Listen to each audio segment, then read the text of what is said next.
As you know, today was Super Bowl day in the US, well, Sunday night their time, and as usual, there was a big focus on entertainment, advertising and patriotism. Amanda Gorman, who starred at Joe Biden's inauguration last month, riffed in praise of frontline pandemic workers.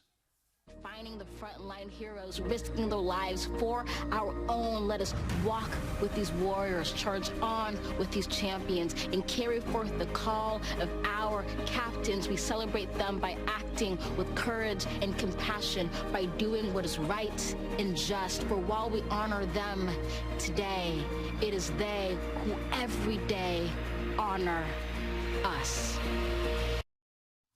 There was no escaping a bit of politics either, given where the US finds itself at the moment. And I want to show you part of one of the ads. This is for Jeep. Now, there's nothing more American than Jeep, right? Well, they're now owned by a US, Italian, French giant that also owns Fiat and Peugeot and Citroën and Maserati. So anyway, Jeep plays up the American brand. And for this ad, they use Bruce Springsteen, the boss, because his brand also is kind of American heartland. Have a look. There's a chapel in Kansas, standing on the exact center of the lower 48. It never closes. All are more than welcome to come meet here in the middle. It's no secret. The middle has been a hard place to get to lately, between red and blue, between servant and citizen, between our freedom and our fear. Yeah, fear. There's been a lot of fear from both sides of politics in the US. Now, that was beautifully shot, that ad, yes, and lovely sentiments there, sure. The ad finishes by referring to the reunited states of America. Yet the Democrats who feverishly resisted the 2016 result for 4 years have now reunited the country, they say. Give me a break. But Springsteen always campaigns for the Democrats, of course, and he's the boss. He's a millionaire, and he doesn't represent the middle of America. The point is that Joe Biden does not represent the middle either.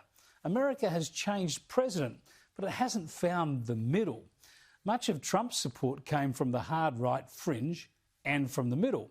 And much of Biden's obviously comes from the middle too, but also the loony left fringe. And Biden does need to govern for the middle. I hope he does. But the early signs are not good on border protection, on the Keystone pipeline project, on climate change. He's pitching to the green left. He might be so far off to the loony left at the moment that he needs a Jeep to get back to the mainstream. Perhaps the boss will give him a lift.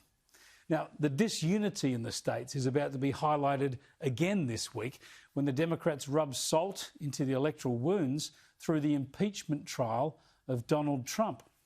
House impeachment managers will argue former President Trump primed and prepared his supporters for violence. Can you give a direct answer? You will accept the election? I have to see. Will you commit to making sure that there is a peaceful transferal of power after the election? Well, we're going to have to see what happens. Millions and millions of people voted for us tonight, and a very sad group of people is trying to disenfranchise that group of people, and we won't stand for it. Then they'll say he whipped the crowd into a frenzy. And if you don't fight like hell, you're not going to have a country anymore. Mr. Trump's lawyers will argue that a trial to remove a former president is unconstitutional, and he was protected by the First Amendment to express his belief that the election results were suspect. There simply is no jurisdiction. This country needs to move on.